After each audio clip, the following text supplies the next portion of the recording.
Welcome back to the Founders Deep Dive, where we're diving deep into the different lives of the different founders and representatives of safe houses and places who have chosen to take care of GBV cases and the survivors. This is very much a courtesy of Sauti Kenya Leadership and Advocacy Program, which is an amazing partnership between Ushindi Empowerment Group and the Canada Fund for Local Initiatives. I am here with a very lovely founder, Miss Fiona, who is going to introduce herself, and then she'll tell us a bit more about Maisha Girls Safe House. Okay, I'm Fiona Imali.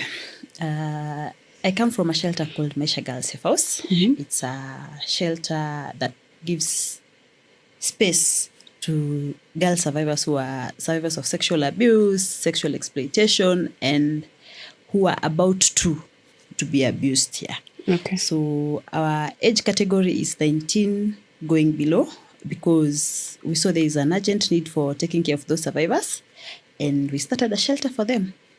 Yeah. Okay, where is the shelter located? The shelter is located in Makadara sub-county, and it operates within Nairobi County. It's a local NGO. It operates in Nairobi County, Nakuru County, Vihiga County, Kakamega County. Yeah. Okay, and when was it open? When did Maisha Girls begin? Okay, initially it started as a group for young girls. It was a self-help group for young girls, where we used to have activities for young girls. Then one day a young girl decided to seek shelter in the ED's house.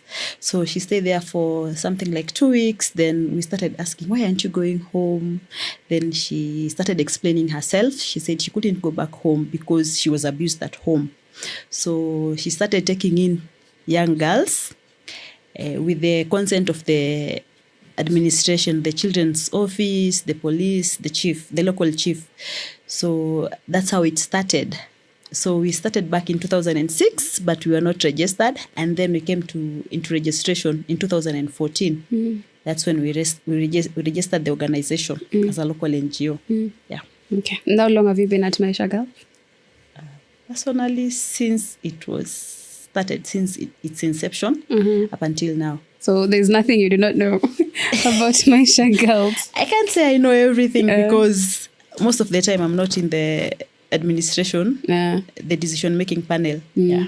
Okay. So what are some of the programs that you run at Maisha Girls? Okay, we run a safe house for girls. Okay. Then we run safe spaces in the community, safe spaces in the sense that you might not be able to be in the shelter, but you can come at our safe space, unwind, relax, read. Yeah.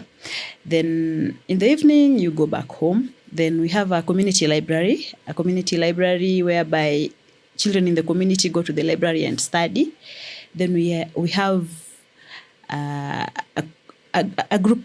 girls group in the community. It's called Safe Sisters. So we run a group in the community whereby they network, they do hands-on skills, young women empowerment. Yeah. That's what we do. Sawa.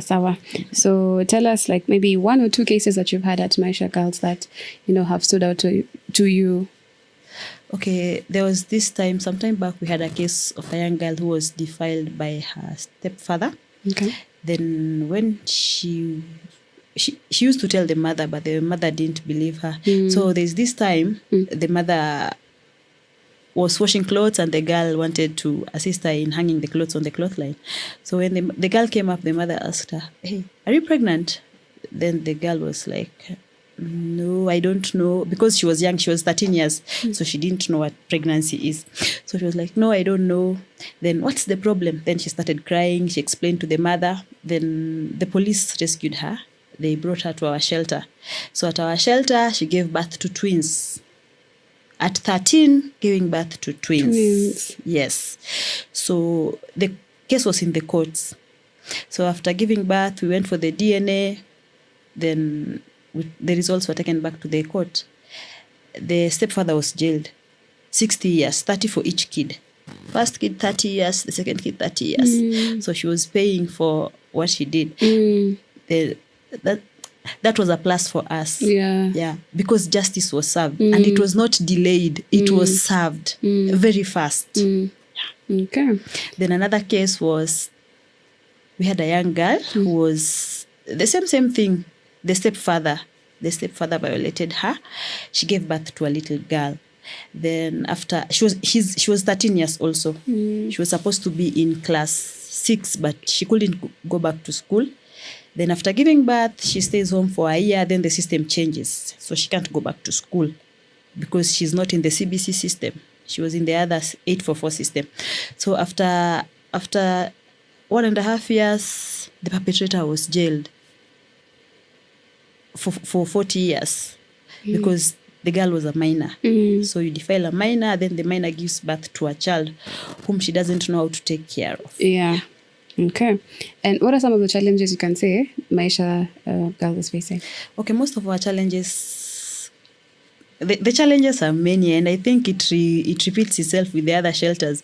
So the government, the DCI, the children office, the law courts, they bring you girls to the shelter, then they don't offer you support. They bring you girls, they tell you the girl is going to be here for 2 weeks, then they go and forget. No support, no anything. You're supposed to take the girl back to school. You're supposed to give the child protection, care and shelter. You're supposed to give psychosocial support, but the government is nowhere. Yeah, you're left on your own. You deal with the girls on your own. Then when they want the girls, they come back and pick the girls and go with them. Yeah. So there's no support now when they bring them. No support. You're supposed to take care of them on your own. Then another challenge is, the cases are many. The cases are very many, and we have limited space. So when the DCI calls you and you tell them no, we don't have space, they plead until you feel you are okay. Let me just take this one, just only this one, and I'm not going to take another one. So you find yourself you have a full house. Like for now, we have a full house. Yeah. How many girls is a full house? To us, a full house is 70, because you're not supposed to handle 70.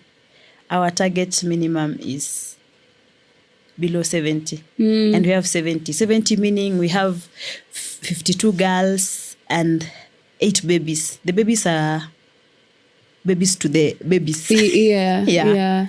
So you're handling 70. Yes. That's a lot. How what number of people do you have in your team currently? In our team we have 17 people. Okay. Yeah, and for the 70 girls, it's 70 who are in the shelter, but we have those we call walk-ins and sleep-ins. Yes. The ones who are brought for a day and then they go, for a night they go, because you're supposed to hold them for a night, then the next morning the police come and pick them up, they take them somewhere else. For a day, they have been to the courts, then the courts tell the police you have to look for a shelter for this girl, take them to the shelter.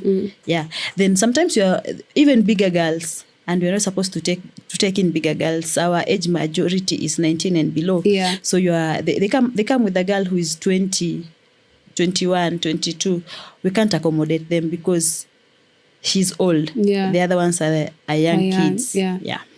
So these are some of the challenges that you're currently facing at Maisha Girls. Yes. Okay. And what are your growth plans? So what are some of the plans you've set in place in the next maybe 2, 3, 4 years? So our major growth plan is having a very big shelter which can take in more girls. But we don't have funds to set up that shelter. Yeah. So that's our growth plan. Step by step, I think we're going to achieve to have a very big shelter for the girls. Then our other growth plan is we have a sustainable house. A sustainable one in the sense that even if we don't have donor funds, we can sustain ourselves. Yeah. Yeah. Okay. And what currently what are some of the ways that you're actually able to receive this funding, or how are you able to run? Okay, our ways of running, we have we have our friends, well-wishers friends. Okay. Then we have donors. Yeah. Some who come in and just say, I'm going to fund you for the next 3 months. Then after that, I'm gone. Yeah. Then well-wishers, the ones who come in with food each and every month, maybe after 2 months, after 3 months, somebody just comes in and drops food. Okay. So how do you, I don't use the word measure, but how do you check the growth of the girls? How do you ensure that, when they're at the shelter, they're not just there to be there, but how are you taking care of the trauma they have faced, how you're taking care of that maybe when they're integrated back into the community, you're taking back a full whole person. Okay, we have a psychologist who comes in thrice a week. Thrice a week? Yes. Okay. To talk to the girls. Yeah. Then we have other partners who are psychologists who come in to do group discussions. Yes. Then we do hands-on skills for the girls. If you are staying with us for a longer time, you go back to school. Then after school, you're taken back to your home. So the ones who we stay with them for a longer time are the ones who can't go back to their homes because their homes is where the sin happened. Yeah. So we stay with them looking for another alternative as to where we're going to take them. Maybe the paternal grandmother, paternal aunt. So as we don't reintegrate a girl back to the uncle or the father, no. Yes. Okay. Yeah, we do maybe the paternal grandmother, paternal aunt, sister. Yeah. Okay. And as you're doing this and integrating them, what type of relationship have you had maybe with their families? Because these are cases where it's, as you mentioned, it's the uncle, it's the brother-in-law, it's even the father sometimes. Yes. So how, as you're integrating them back, what has that been like with the family? Are they accepting of this girl back, or is it a matter of uyo? So to some families, they don't accept. So if you call them and tell them, okay, we want to bring your girl back home, they're like, no, let me say it in Kiswahili so that it comes out vile iko.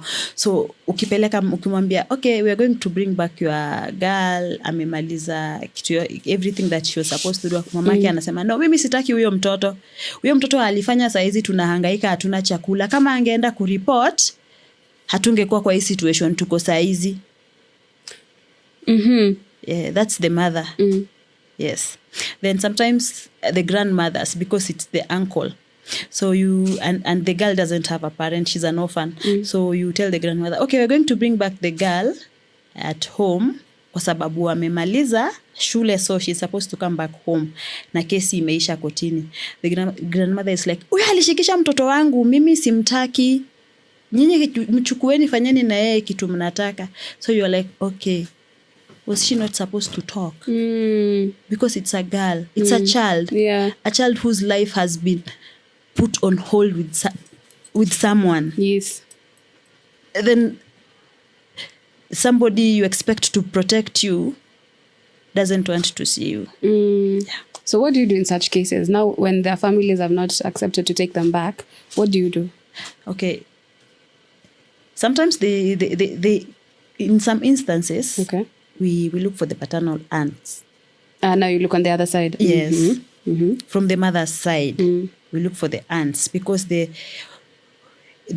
what they say is that the people from your mother's side will never deny you, but the people from your father's side will deny you. So the mother's side, you'll find someone who is willing to take her in, but with conditions. Okay, you're going to support the girl, or are you going to give me protection so that they don't come to harm me? Yes. Kwa sababu hata most of the time, if they are brought to our shelter, hata sisi tunakuanga at risk. Ako kwa shelter, then the family comes and starts hurling insults. Wanaleta tu shida mingi. Mtatupatia huyo mtoto, sisi hata akaa hapa, hakuna kesi itaendelea kotini. Then it's like, if a child's case is reported in the courts, the matter is in the courts, you can't pull it out because mtoto ni wa serikali. So wewe hautatoa hiyo kesi kotini, kesi itaendelea. Even if she says, I don't want the case will continue. Yeah. Because mtoto ni wa serikali. Yes. Okay. And you've mentioned now about your safety. Yes. So how do you guys ensure that even you yourselves, mko tu sawa? Okay. If the case is complex and you're supposed to go to the courts, the investigating officer comes to pick you and the child so that you go to the courts. Okay. But most of the time it doesn't happen like that. If you call the investigating officer, they're going to tell you, gari yetu haina mafuta, jaza mafuta. Ndio tukuje. So you're supposed to find your own ways of taking the kid to the courts. And then coming back with the kids to the court, from the court to the shelter. So there was a time I had taken a girl to the courts. Then when we were at the courts, there were the family members of the perpetrator were there, like looking at the girl like, wewe, you will see us. Let us, ngoja tutoke nje. So I was like, don't fear, I'm here. So when we were outside the courts with the IO, they didn't do anything. But when the police left, they were on our backs. Tukienda huku, wako nyuma. Okay. So I told the girl, okay, we're going to change our route. We're going to go to the police station. When we reach the police station, we're going to look for officers to take us back to the shelter. So hawakukuwa wanajua njia tunaenda because they're not from that side. So sisi yao kwa police station ndani. Kuona tumeingia police station, they ran. They left. Nowhere to be found. Then I told her, okay, they have left. Let us look for an Uber. We go back to the shelter. And we're not going to use this route. We're going to use a longer route. So we used the longer route back to the shelter. Take care, to ensure, like, of course, your safety and take care of the girl also. Yeah. Oh, okay, that can't be easy, of course. Yeah. Okay, and as a team, how do you guys make sure that pia nyinyi, you're taking care of your mental health? And because when you're on the clock all the time, inaweza kuwa a lot. So as a team, we do a lot of care sessions. Yeah, care sessions for the team members. Care session we have nannies who take care of the kids. Okay. We have a house mother. Then we have social workers. Then we have the office guys.